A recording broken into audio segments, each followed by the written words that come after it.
Hey, what's up Yorkshire fam? It's me, Luke the Yorkshire Man React, and it's time for a new video. And this is a Patreon request from David Hanna, absolute legend. David, you know why. Yep, I put a post on the Patreon 2 days ago, as you can see, asking for people to make requests. And, well, you guys delivered, as you always do. So in no particular order, I'm going to go through these over time. But this one stood out to me. The UK's top 10 most effective adverts. I've seen this before. So, someone who, as you can see here, David A. Simmons, you may know him as the Eclectic Beard. Yep, he's one of my patrons. How about that? He's a good guy. I like him. One of my favourite reactors. His laugh is... It's gold. It's pure gold. And when I was going through his channel, I saw that he'd reacted to top 10 most effective UK adverts. And I've seen it pop up time to time again as well by other people. So people are obviously watching this, and it's become an interesting topic for people to react to. And David's requested it, so now I'm going to do it. So yeah, let's check this out. This is top 10 most effective British adverts. So if you enjoy this, please like the video, comment, some suggestions, whatever. Also, let me know if you can remember these adverts, if if you spoke to people about them, if it stuck in your mind, you know, if these adverts made you do anything, like take any action for what they're for, or anything like that, or even merely if you even remember it. Because I'm going to see if I can remember any of these, if I recognise them. But yeah, also subscribe, follow us on Facebook, and as I mentioned, the Patreon, feel free to go check it out over there. As you can see, it's just $1 a month you can join from. But anyway, here we go. Oh, some of the ads featured in this countdown are extremely graphic and contain adult themes which some viewers may find upsetting or disturbing. Not for the faint-hearted, you have been warned. Okay, okay. Interesting start. But, you know me, guys, nothing shocks me. I'm built for anything. I'm okay. Let me put it this way. I watched The Conjuring. I didn't jump or flinch once. But Paranormal Activity scared the shit out of me as a kid and still does a little bit. Anyway, number 10 on your child's life. Fire Kills 2013.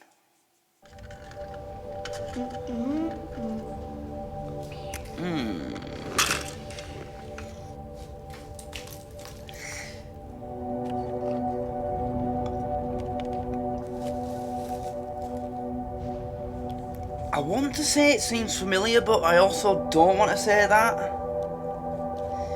Last year in England, 15 children died in house fires. Children like yours. So parents, I'd like you to make a promise. Yes, I have seen this. I do remember this. Yeah, that part there, I want you to make a promise. Yeah, I've seen this. But 2013, I'd have been 15, 16, depending if it came out before or after October. So I'd have been 15 or 16. But yeah, I remember this one. Repeat after me. Yeah, repeat after me. I promise. I swear on my child's life. I swear on my child's life. To test my smoke alarm on clock change day. Yeah, I remember this. To give my family the best chance of surviving a house fire. You did promise, didn't you?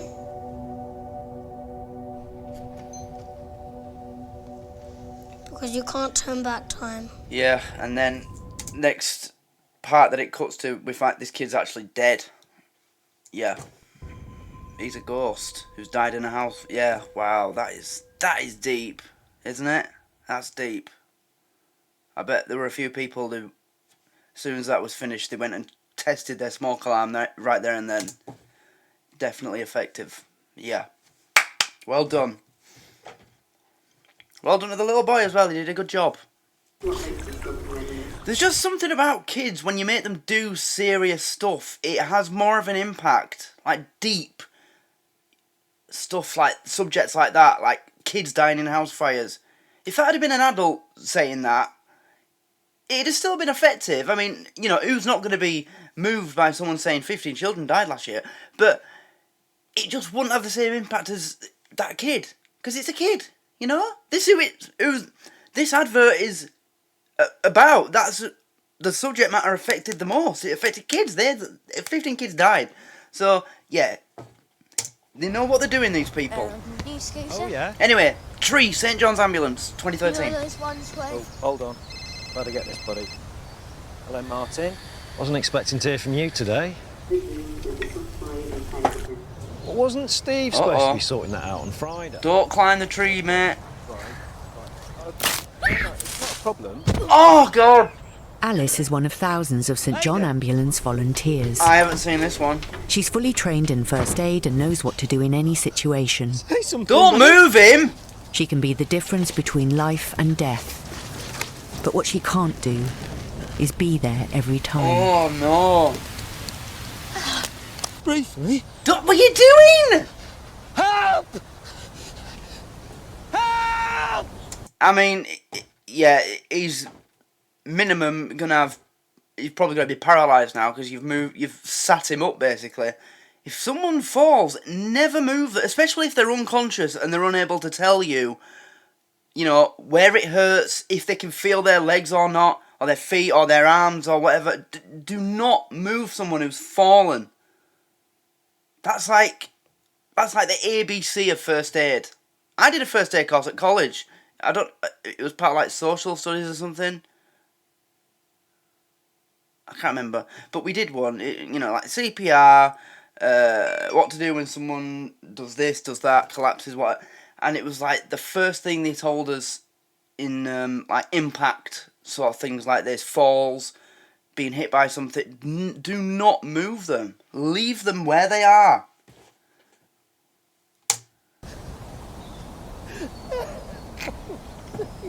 That's a good advert. So that's basically saying to you, join St John Ambulance, train, take the course, learn first aid, and then you can be the difference in this situation, because there can't always be somebody there, but you could be there. You could be walking past with your dog, see this, run over and help. That's a really good way to do this. Yeah, I like that. Very good. Nice one. Dead Man Talking, Transport for London, 2013. A lot of these are from 2013. I could be at home now, watching telly with the kids. Or I was thinking about going for a pint. Instead, I punctured my lung. I've seen this. It's slowly filling up with blood. Yeah, I've seen this. He's fallen off a bike, hasn't he? Yeah. I'm going into cardiac arrest now. He's dead. Silly place to overtake, really. Still, you live and learn. Don't you? Don't you?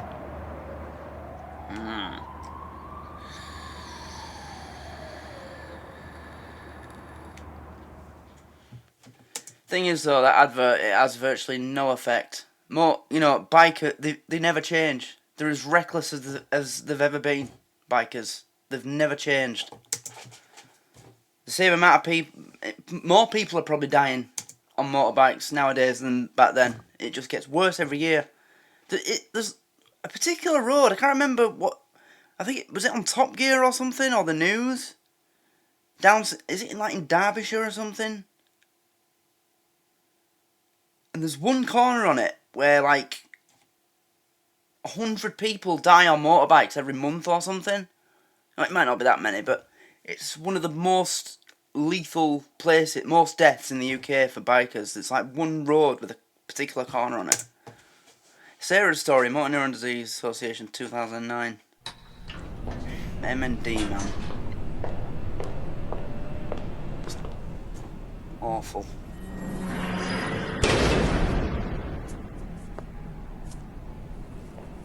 I gotta remember this.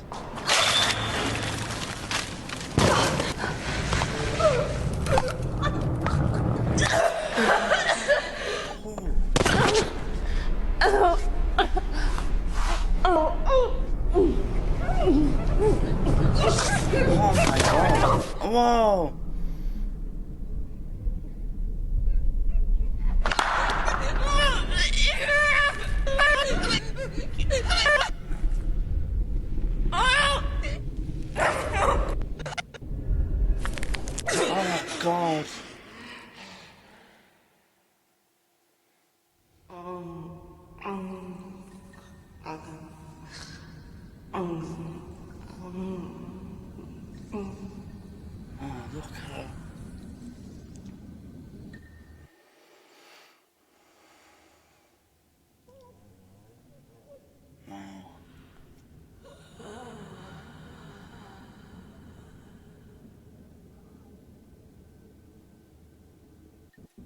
Now you know how it feels to get motor neurone disease.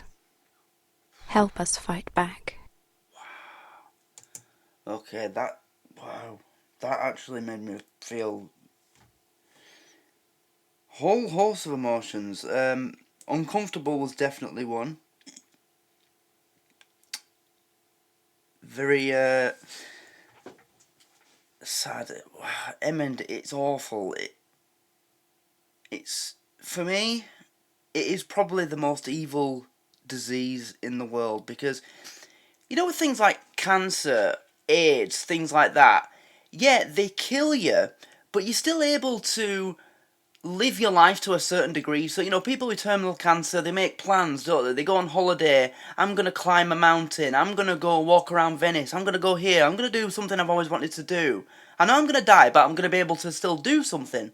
But with MND, it absolutely robs you of the ability to function. And the most cruel thing of all, it affects everything apart from your brain. You're still able to use rational thought. You still got, you know, your brain's fine, but you can't talk, you can't communicate, you can't walk, you can't move, you can't do anything. It is the most evil disease in the world. It's like, I don't know how to describe it. It's like if the devil, if he exists, and Hitler came together in hell and said, right, we're going to come up with a disease, and it's going to be the most despicable thing we've ever done. And that's the result. Motor neuron disease is the result of that. It is awful. The only silver lining with it is how rare it is. Thankfully, it is very rare, but concerningly, it's becoming more and more common than ever. It's much more frequent now. I don't know. I mean, actually, I do know it's environmental factors, you know. But the only person I know with it is Stephen Darby, a footballer. He was the captain for my team, Bradford City. He was a right back, best captain right back I've ever seen play for my club. Top lad. He's married to Steph Horton, the England women's footballer. He's her husband. And yet he was diagnosed when he was 29, I think. 29, 30. Absolutely awful. I cried the day that I learned, that I saw the news. It was awful. I broke down into tears because I've met him. I've got a picture with him on my Facebook. He's an absolute legend. I love him to bits. He's a fucking legend. You know, he poured his heart and soul into every match for us. And out of every player in every squad that he was ever part of, he was always right near the top for being the most active in like the community stuff that the Bradford City Community Foundation does. He was always there at every event, everything.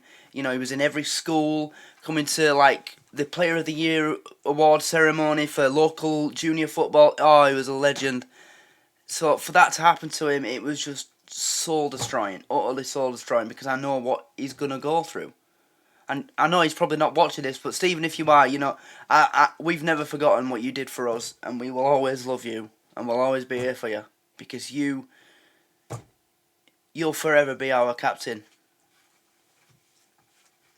So, we're all thinking of you. We never forgot about you, Steve. You, Stephen Darby, baby. There you go. I'll never forget you. Hope you're doing okay.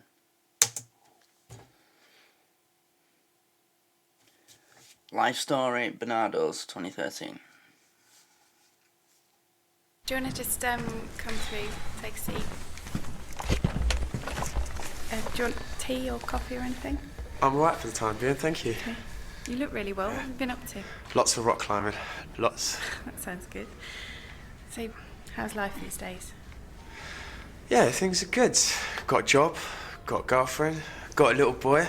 Yeah, nice Never one. let go for what I went through. Still having the nightmares though. But my anger under control. I trust people more. That's a different person, right? What's going on? I'm getting a bit better now. You know, it's like I can see a way out. That one for Bernardo's alright. We talk a lot. And I trust her. Everyone else could just do one. Woman from Bernardo's doesn't give up. Keeps asking why I nick stuff. Oh, I see. It's going back.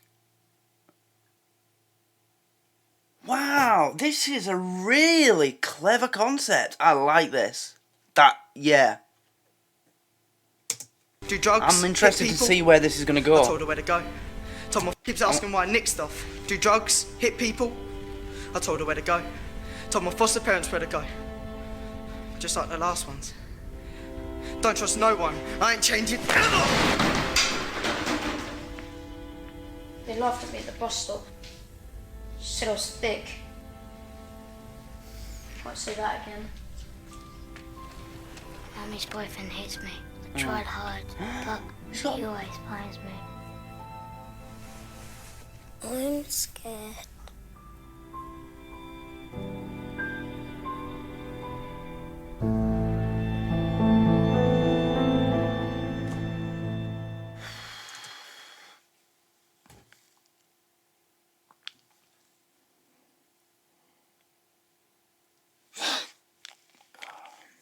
Oh, Jesus. I wasn't expecting that. That is the most effective advert I've ever seen.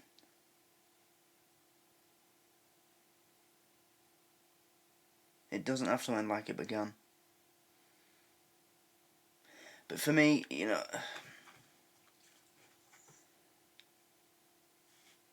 if it was up to me, it'd be all about all the action, all the effort, and it'd be going into making sure that it doesn't begin at all. You know, it shouldn't happen. It just shouldn't happen. It just, especially in the UK. I mean, yeah, all right. In third world countries, in the Middle East, in Asia, Africa, South America, you know, there's different customs over there. Especially in Asia and Africa, you know, the religions, physical punishment for children, it's more acceptable. And you know me, guys, I've told you about this, about when I was a kid and I was a horrible little bastard at school. My dad would give me a slap, and I'm glad he did, because it kept me in line. Because I've told you guys this before. The majority of the kids at the school that I went to, they're either in jail or involved in crime, dead, or in prison. One of them's in prison for murder. I'd have gone the same way if he hadn't done it. But there's giving your kid a slap, and then there's actual physical abuse. That's what should not happen. That is, wow, that fucking hell. And the way they did it, going back in time, rather than from the beginning to the end, they went from the end, well, the present day back to I'm scared. Just the way that little boy said, I'm scared, and the look on his face. I need to see that again. I'm scared. Look at that. And you know, it just shows the progression of it, how it builds. You know, starting from the first one, everything they were saying, it had more detail, there was more depth to it. And then the last one, it's just, I'm scared. And that's all he had to say. And that says everything. That probably says more than the other actors, the other age variations of this lad. That says more to me. Because I mean, he's probably supposed to be what, 7, 6, 7? He doesn't know how to express. But it's ironic how that I'm scared and the way he said it and the look on his face. Even the look on his face says more. It's kids, man. It's just, I wish there was something I could do to stop it. If I could, I would. You know? It just shouldn't happen.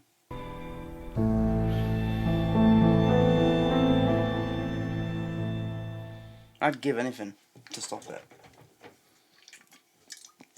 I'm a crisis.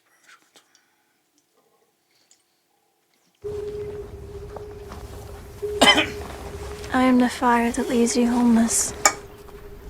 A heart attack in aisle 6. The prescription you cannot collect. I'm the boiled sweet stuck in your child's throat. The motorway pile-up that leaves you traumatized. What? The food shopping you cannot do. This is weird. I don't like this one. I'm the reason you need a wheelchair. The flood that leaves you stranded. The empty house when you return from hospital. I am a crisis. And I don't care who you are. True. Yeah, crisis, yeah. What kind of crisis does it mean, though? Does it mean just a general health crisis, or is it mental health?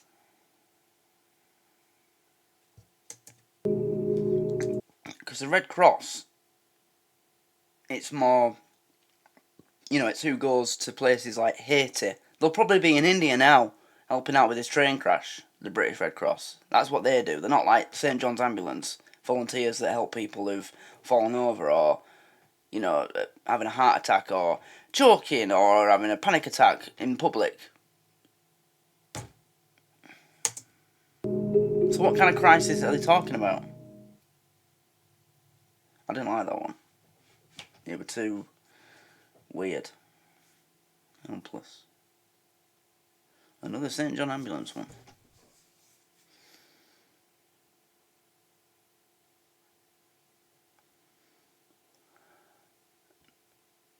Already I know what's going on here. There's no yeah. It's like in Breaking Bad. When Walter gets his news, it just goes... Well, no, there's like a ringing in the ear sound, but he's just tuned out. So, yeah, there's no sound here. That's what's going on. That's what he's been told, isn't it? Yep, I knew it. I knew it. I only had to see those people sat in that room with the chemo. Yep.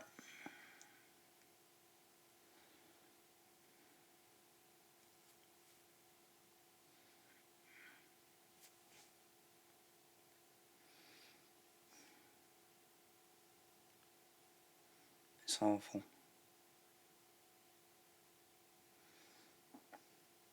When will we sort this out? Inside of me. Is anybody out there listening?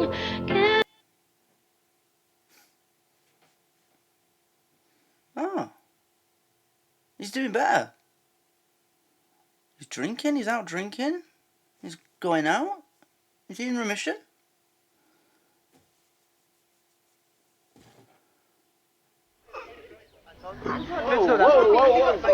I think he's choking. He needs to try and cough it up. Okay, because that's been... No. Oh, I get it now.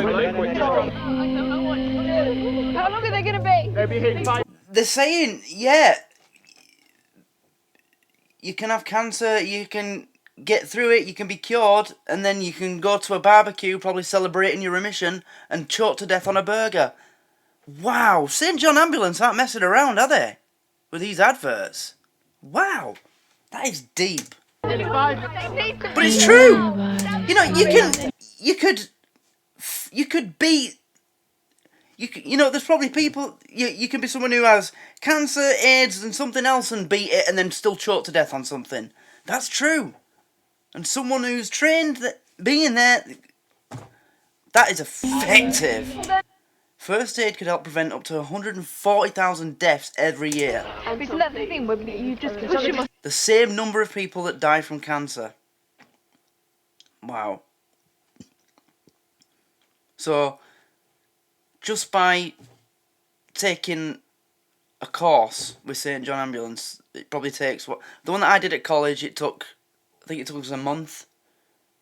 and I did CPR, recovery position. You know, basically, we learned how to help someone who'd had a heart attack, a fit, a seizure, choking, stuff like that. It took us a couple of weeks. So by taking this course, we're saying you can save 140,000. Well, you're not going to save everybody, but wow. That is effective. I don't know. Oh my God.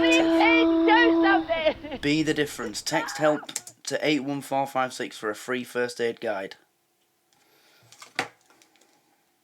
I'm going to do that now. Because, well, I'm going to see if the number's still 81456. And what is it? Help. See if it still works.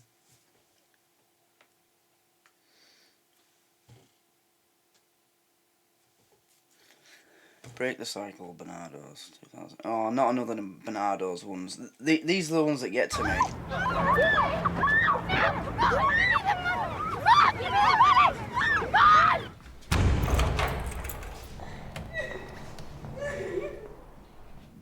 Ah, they've let you out again, have they? You worthless little cow. Come on in. Didn't quite read. Check the three. She's crying. I don't know what it says, all right? You okay? Here, 20 Oh quid. my God! You worthless little cow. Break this. I don't know what it says. Here, 20 quid. Wow. Little cow. I don't know what it says. Here, 20 quid. Worthless. It says 20 quid. It says 20 quid. 20 quid. 20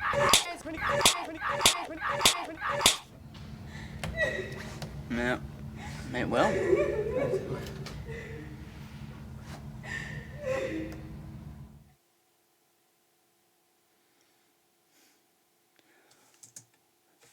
Number 2. Torture by any other name. Helen Bamber Association, 2007. Right, so if this top 10's going in ascending order, and this is number 2, then shit's about to get real, isn't it? If not, then... But so for me, the most effective one so far was the Bernardo's life story ad. That for me, it just pulled my fucking heart out. And the motor neuron disease one as well, that got to me. For me, so far, those two are the most affecting. But in terms of effective, St. John Ambulance ones. Definitely. Because it puts you in the situation. I didn't think anyone would hurt her. Elena trusted everyone. Maria doesn't trust anyone. Elena wanted to learn English. Maria gets beaten if she says no. Elena worked in a market to support her family. Maria works for nothing. Elena wanted to help people and be a nurse. Maria services up to 40 men a day. Elena used to cry when her father was cross with her. Maria doesn't feel anything anymore. Elena's family thinks she's dead. Help me. I was Elena. I am Maria. Help me. I'm here.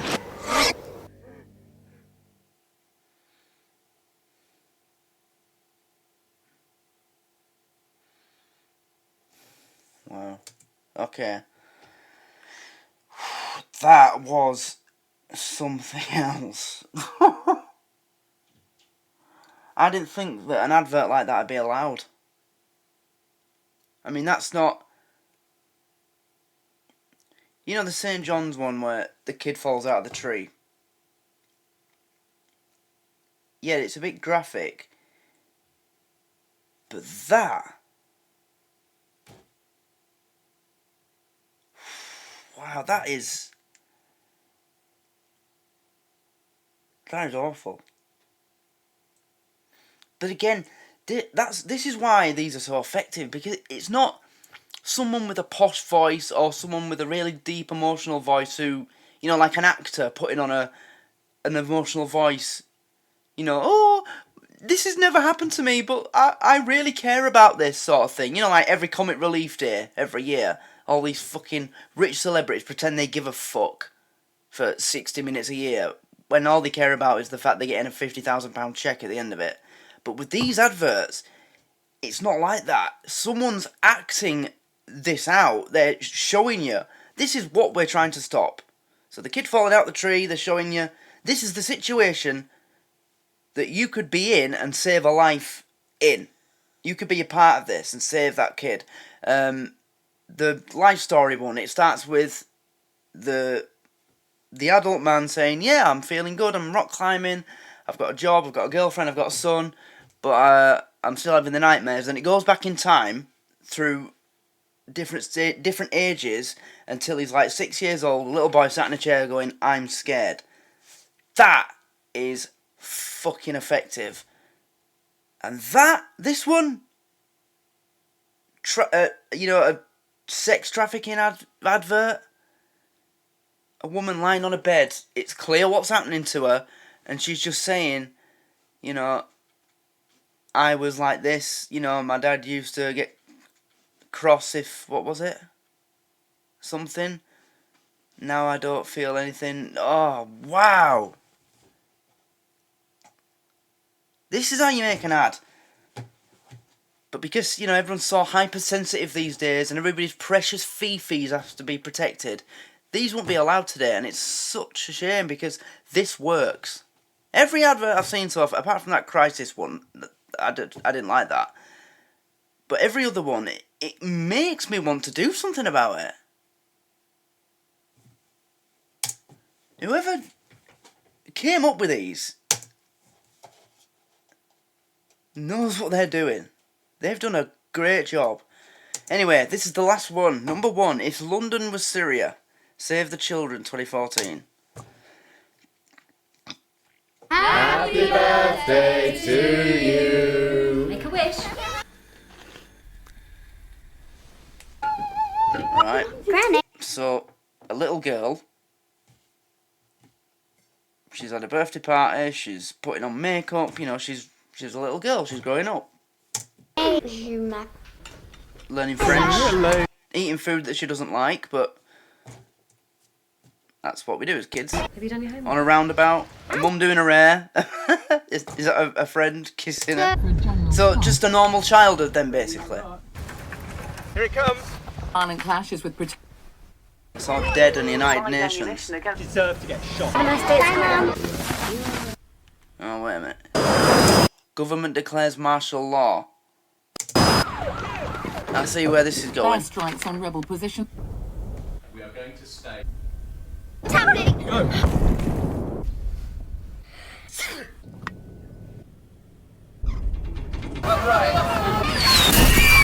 Airstrike. Dad, where are we?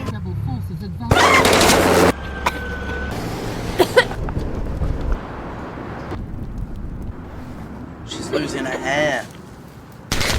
Having to go into a forest and pick rotten apples from an apple tree off a floor just to eat something. Wow. Daddy! Checkpoint.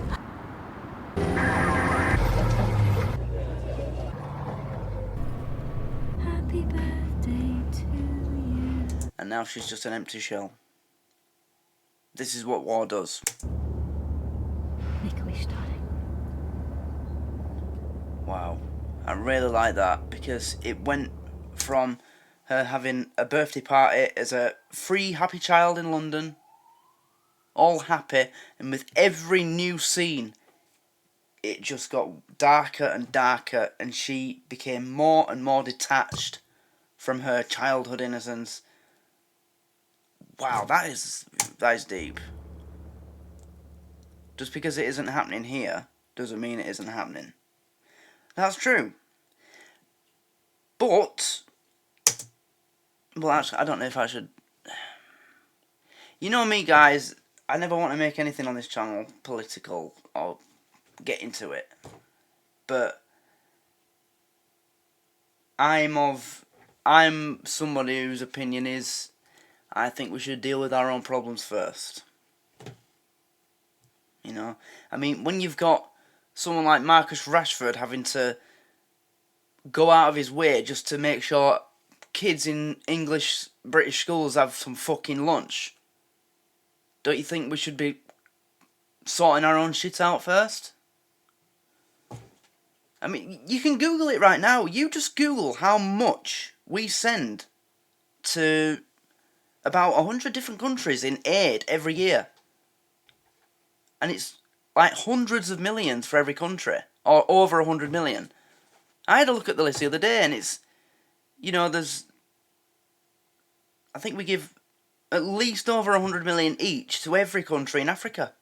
And that's just Africa. That's not including countries in the Middle East, Syria, Iraq, Afghanistan, South America, everywhere. We're doing enough. I mean, look at Afghanistan. How long did we stay there trying to sort things out just to fucking leave quietly? And look at America. America fucked up big time on that. They left all the equipment to them. Billions worth of American military equipment. Just, oh, we're going to leave now, but you can keep everything that we brought. There you go. Overnight, they turned the Afghan army into one of the most powerful militaries in the world. Oh, do you know, people keep going on about, oh, Putin, you know, someone needs to shoot him. No, fuck that. Someone needs to shoot Joe Biden, because he deserves it more than Putin. He's a fucking idiot. But anyway, that's the video. Top 10 most effective British adverts. I'm not changing. Most effective one for me was the Bernardo's one, Life Story. That was... Oh, wow, it just... Oh, it got me right there. If you want to make an advert about kids being beaten up, physical abuse or whatever, that's how you do it. That is how you do it. Oh, wow. Anyway, that's the end of the video. So, that was a request, a Patreon request from David Hanna. Thank you for the request, David. I enjoyed that. I think I only recognised 2.